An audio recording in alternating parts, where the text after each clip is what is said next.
In this series, we're on the hunt for some of Australia's best interior design. Join me on the search. Welcome to Australia by Design Interiors.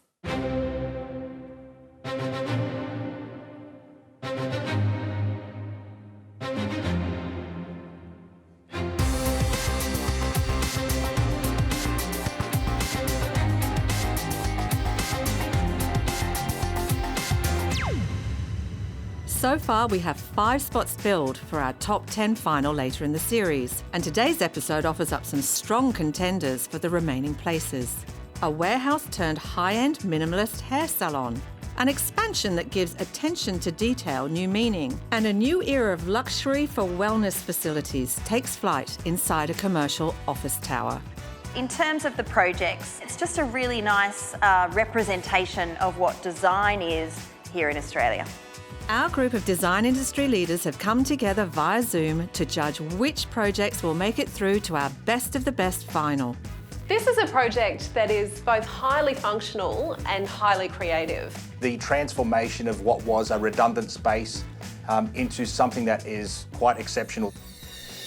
We've seen it many times where someone redevelops an old industrial site like this and fills it with many little businesses. But in this old paint factory, I think you're going to be surprised by the clever reuse of one of the spaces inside.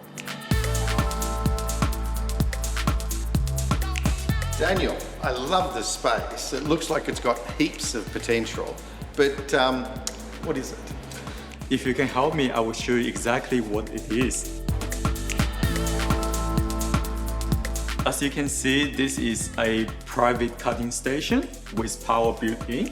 So when we do hair, we can connect our hair dryer, the curly tone, into here, and then this becomes the private station for all our clients. Right, yes. And I noticed also the USB port. That looks very handy. Yeah, that's so important for nowadays because people are on their phone all the time, and we want to get ready for them to get charged all the time.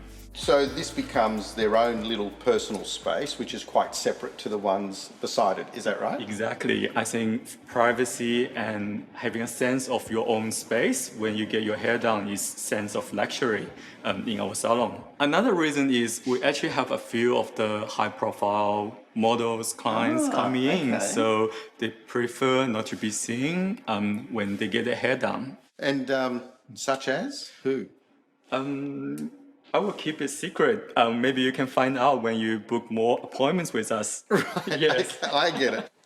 So, George, what was your inspiration with designing this space? Well, look, the initial inspiration came from Daniel, the owner. He's a very kind of avant-garde, creative person, and I think you instinctually respond to that character. There was a lot of elements to the brief, as well as functional things, where to put hair wash basins, the colour section, the actual cutting areas. And I think the idea of mobility is the one thing that we latched onto and then started to kind of suggest things like airplane trolleys, travel cases, really beautifully designed luggage. They are like big road cases, aren't they? Yeah, absolutely. So we started talking to case makers and we got them to come up with something that was, fit for our purpose. I love the sense that, everything in a road case is built for purpose. It's industrial, it's hard wearing, the kind of clips, the corner details, the handles. I noticed this coily cord that you unplugged. What's all that about? The umbilical cord was really so that we can disconnect and then kind of continue to move them around. And the inspiration was kind of from an old telephone with the Teleflex cable. And it just has that retro kind of futuristic feeling. So I love how functionally driven these cases are. The clips, the handles, the corner guards, and then the choice to connect them all so that ultimately the space is completely flexible. You unplug and roll them away. And then the space is completely free to do events, art gallery kind of presentations, functions, and also some educational things which Daniel is a part of with his salon. Tell me about this wall here. Is it hiding something? Well, in a way it is, because what we wanted to do from a design point of view is get all of the other things that are required for a salon to function out of the way, so almost back of house. So behind this wall, which is made out of polycarbonate acrylic, slightly transparent, we've put things like the hair wash stations and back of house storage for Daniel. One of the key ideas about using something that's plastic and transparent was just to limit how many solid surfaces are in here so that we get all of the daylight passing through the space. And lighting for Daniel is so critical, especially when we've got ideas of hair colour stations. So he needs absolute, perfection in light, very technical lighting, and you know all about that coming from a lighting background. And quite different from how we would normally approach lighting, which is more about mood. This one's about technical precision. The correct colour of light. I love this space because this really reflects our philosophy of how we design the hair, minimalism, and less is more. For example, if a client has a really beautiful curly hair, we wouldn't change the texture of the curly hair to straight because the curly hair itself is beautiful. We just want to embrace how beautiful our clients is naturally. So even that less is more, Yep. minimalism, Yep. goes into styling hair as well.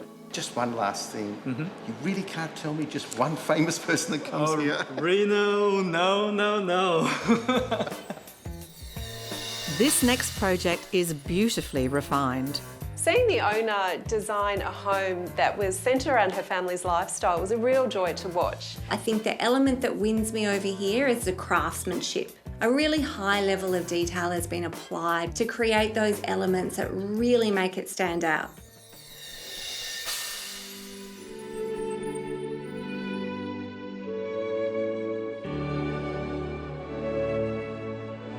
We're often tempted to look into the future for the next best thing in design. Well, I'm about to meet somebody who actually embraces the past.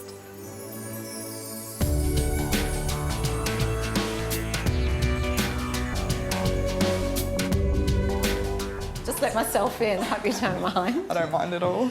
Oh, this is such a spectacular house, and I'm really interested to know, how you ended up living here. I didn't have a heritage home in mind when we were looking to buy, but in these older streets of Adelaide, this is what was available, beautiful large allotments with heritage homes on them, which kind of restricts what you can almost do. Yeah. So you have to keep the original four walls that were built in the 1890s. It seems so vast looking down this gorgeous corridor. Is this all original? It's actually not. We actually did do an addition. Traditionally, Victorian houses have 4 bedrooms at the front, all with fireplaces, and this was basically perfect because my bedrooms were done and I got to add my modern way of living, so my ensuite, my walk-in robe, my laundry, my study, my lounge, my kitchen from here on. Flooring of the older part and the new looks the same. Did you find the same wood? No, absolutely not, but I tried my best. And what I've done is I've kept the original Baltic pine and we've sanded it back and stained it, and I've tried to match up with a black butt here, and we've stained and tried to make it almost identical in colour. And I notice again the seamless move from the old edition to the new with the walls. How did you achieve that? Well, part of that was repeating these arches here and also trying to tie in the walls. And even these wall mouldings that we've actually added, having that repeated through the house just makes it all look uniform and one, and you probably couldn't tell the difference. And these gorgeous chandeliers are leading me into this amazing classic style room here. This must be the hub of your house. Yeah, absolutely. It's pretty much where we spend most of our time, and all the lighting was quite important to me. I just wanted to dress it up a little bit and also lift the height of the home, which with these kind of dark palette that I've got going on, Yes. it's important. As we all know, dark colours draw in and make areas look a lot smaller, but I'm also working with 3.7 metre ceilings and, that height. So despite having these dark colours, I've got this height that I can break that up and it still seems spacious and at the same time warm and inviting. This repetition of these windows and these really long drapes, it's got such a classic feel to it. I am adding modern elements here and there in the house, you know, so despite these pictures being classical depictions of flowers, a little bit French to tie in with those chandeliers and the wall mouldings, they're modern in their make, except for that one over there. Oh, I love that one. That's like a real centrepiece there. That's actually a television. What? No way.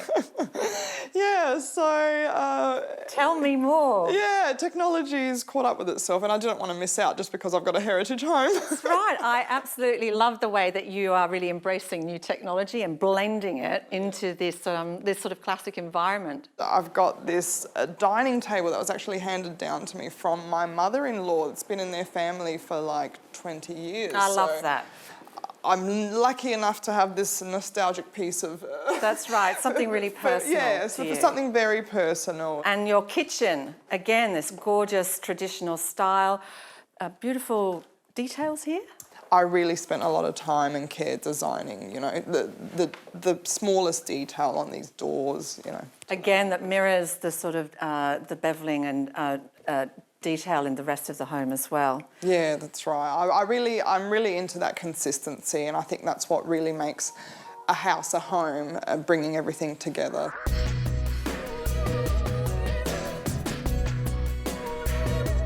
Well, this is a lovely light foyer. It's actually the perfect spot for my Christmas tree. It's a shame it's not Christmas right now. Yeah, and it also provides another entry point to such a large house, so not everyone has to walk in through that front door.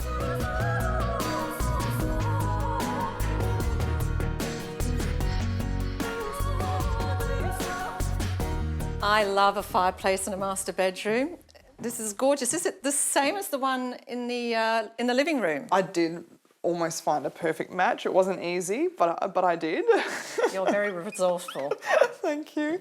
So as you can see, like I've got that repetition still through the house. So if you come through my ensuite, keeping with that consistency, I've got the herringbone Carrara marble repeated again. Like in the foyer? Exactly, like the foyer, and also you can see the old wood and the new wood, and this divides it exactly the same way that did. This bathroom is different. It feels sort of classic and contemporary at the same time. How did you manage to do that? Yeah, so, I mean, really, it's probably the black subway tiles, and you know, it is a little bit bold and it's a little bit dark and sexy, but I really wanted to add to that glamorous look and bring a little modern take on an old classic bathroom style. Yes.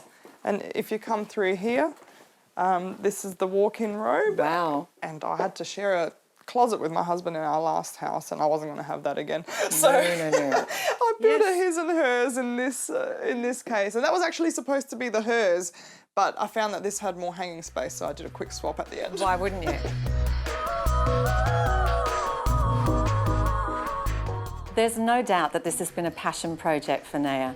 In her design, she's successfully managed to combine respect for its heritage, her own flair, as well as shamelessly embracing modern luxuries that will take her family well into the future.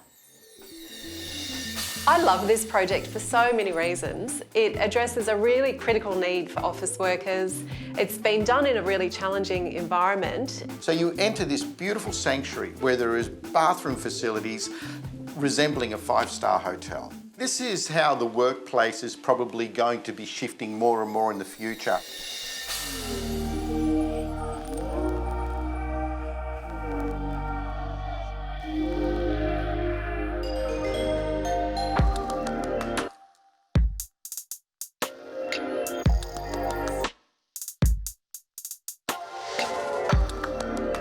Some of Australia's most exceptional people work in this building, 101 Collin Street. So it's only fitting when designing a wellness centre exclusive to this building that it was also exceptional. So Dale, as the designer of the wellness facility, where did your inspiration come from? Well, Romy, when you first walk into the lobby here at 101 Collin Street, you're immediately taken back by the sheer volume and scale of the space. At the time this was designed in the late 80s, it was obviously quite a time of excess. However, some of these elements have really stood the test of time. We've got, you know, quality stone on the floor that's well maintained. We've got large volumes and space and access to light. So from my perspective, that's the first moment of inspiration when I walked in. It's like, how am I going to get the essence of this in creating something new for this building? How did you then take the level of grandeur of this space and apply it to one of the floors in this building? Well, actually, Romy, it's not nearly as grand as you imagine, and I'm actually going to take you to 2 places in the building to show you what we had to work with.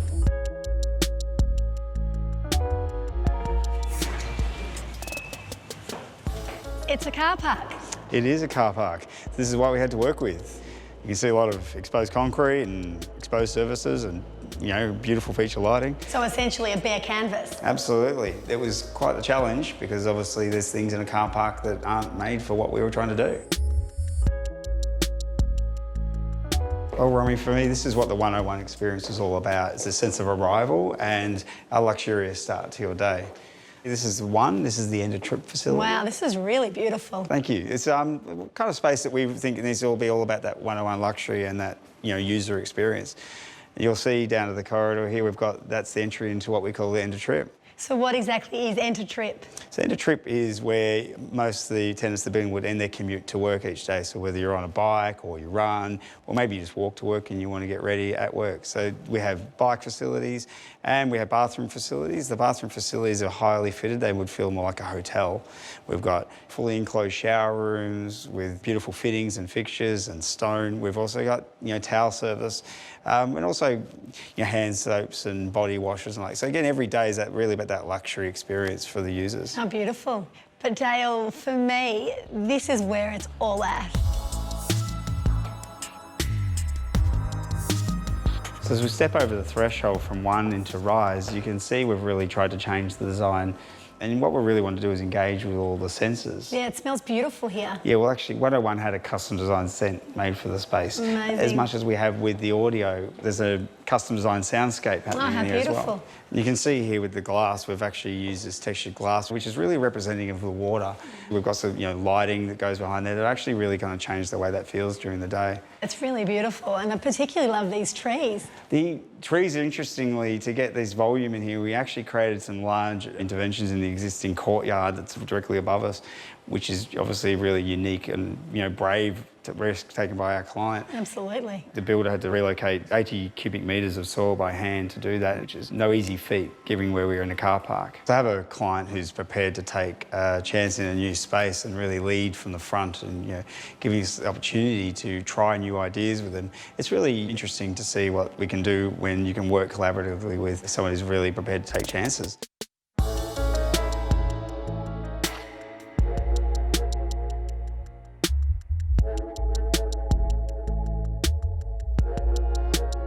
Rise by Studio PP is 101 Collin Street's answer to an in-house, full-service, holistic health and wellness offering exclusive to the tenants of 101 Collin Street. We do everything from your high-intensity, you know, boxing, HIIT and TRX classes through to your more low-impact, low-intensity, more mindful practices like yoga, Pilates and stretch and restore classes. So why go to all this effort and not roll out some yoga mats on one of the empty levels upstairs?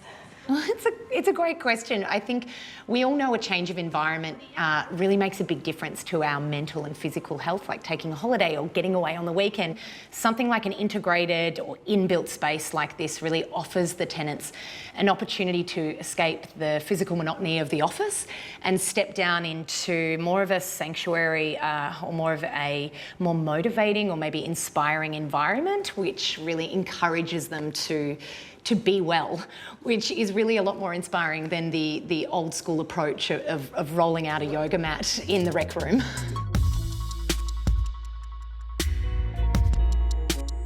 Not every commercial tower will create a facility of this calibre. But then again, I say, why not? This really is setting a benchmark, and it's a glimpse into the future of where corporate wellness is heading. Sarah Stevenson is one of Australia's leading colour experts, and together with Wattle, Sarah is choosing one project from the series to award the Wattle Best Use of Colour Award. The winner will receive Pantone's latest colour forecast kit. Sarah and Wattle use macro trends and consumer behaviour insights to create trends through bespoke photography and storytelling. And the winner will also receive a private preview of Wattle's 2021 colour forecast. The winner will be announced in the next episode. As a nation, we're quite timid when it comes to colour, so I would love to find a project that made a big, bold statement and was experimental and really used colour to create some pizzazz. It's time for the judges to reveal which projects will go through to the final. First up, Usfin. With the quality of the finishes that have been achieved and transforming this space into a multi-purpose functional area has been really well executed. What I really love about it is that the philosophy of the work that they do there plays out in the interiors itself. Joining Usfin in the top 10 is Rise. How could you not like all those finishes? You know, the timber, the beautiful mood lighting. It takes wellness at work to a whole new level. Congratulations to our finalists from this episode. Next episode, the last chance for projects to make it through to the final, and what a range of projects it is. Join us next time, where we look forward to bringing you more remarkable projects on Australia by Design Interiors.